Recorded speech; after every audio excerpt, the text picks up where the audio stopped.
Recording directly from your digital piano into Garageband is a great way to get simple, clean recordings. It's going to be played back from the digital instruments, and yes, it won't have all the nuance of a live piano recording, but it's going to be way better quality than most of us can achieve with the microphones we have available.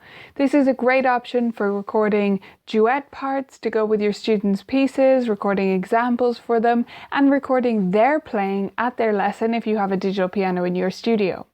So what you'll need to do is plug in a MIDI cable into your iPad. What you need is a camera connector for this. So you will have a USB or a MIDI port in the back of your digital piano. Most have USB now, and then you can connect that via a camera connector. That just plugs right into the lightning port right there, and then we'll need to open up Garageband. Now what you're going to need to do is set up a new track, so go to the little plus sign on the top and select keyboard. It will automatically default to the MIDI input if you have a MIDI keyboard plugged in. So we have our new track here. The very first step, and this is important and so easy to forget, so consider this your warning. We need to go to the little plus symbol here and go into section A and change it to automatic. Otherwise, it is going to cut out after 16 bars. I know. So that's your warning. Do that very first thing every single time. The next thing we're going to need to do is decide whether the metronome is going to be on or off and whether we're going to have the tempo.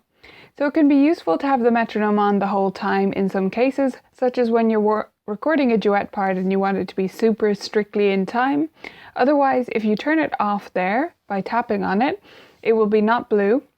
It's still going to tick 4 times, or it's going to tick for 1 bar before the actual recording starts, but it won't go off during the recording itself. The other thing we might want to change is the tempo and the time signature. This doesn't matter if it's just a student playing their piece, really. It doesn't have to line up to where the bar lines are. But if you're going to record a duet or something like that, this is really handy to have set up correctly. So I'm going to leave it as it is for now, and we're going to record something. I'm just going to record a C scale just to show you how it works, okay? So I have the metronome off, so now it's going to make a ticking sound.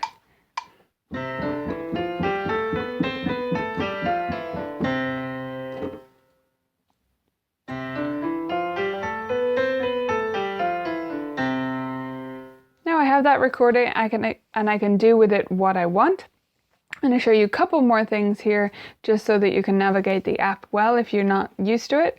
So first of all, we have an undo sign beside the play buttons here. If you tap on that, it will obviously undo what you just did.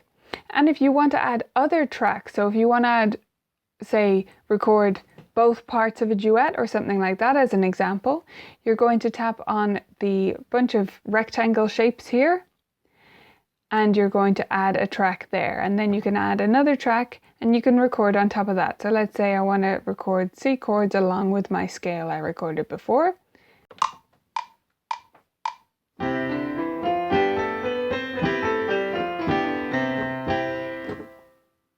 Okay, that was just a random example, but those 2 tracks are now there, and if I decide I hate this one, I can get rid of it there, and I'll just have my C scale back. Last thing I want to show you is just changing the title of this and also exporting it. So if you want to change the title, you need to go back to the main screen here, and then tap on the title, and then you can just input whatever it is.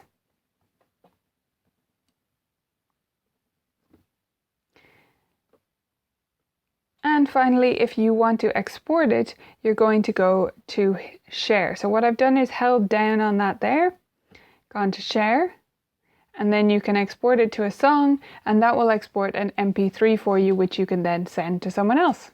Okay, I hope this little tutorial has been useful for you and that it helps you record simple, clean recordings. As I said, it's not going to have the nuance of an acoustic piano recorded with fantastic microphones, but it is a great way to get simple, clean recordings and a handy option for use in piano studios.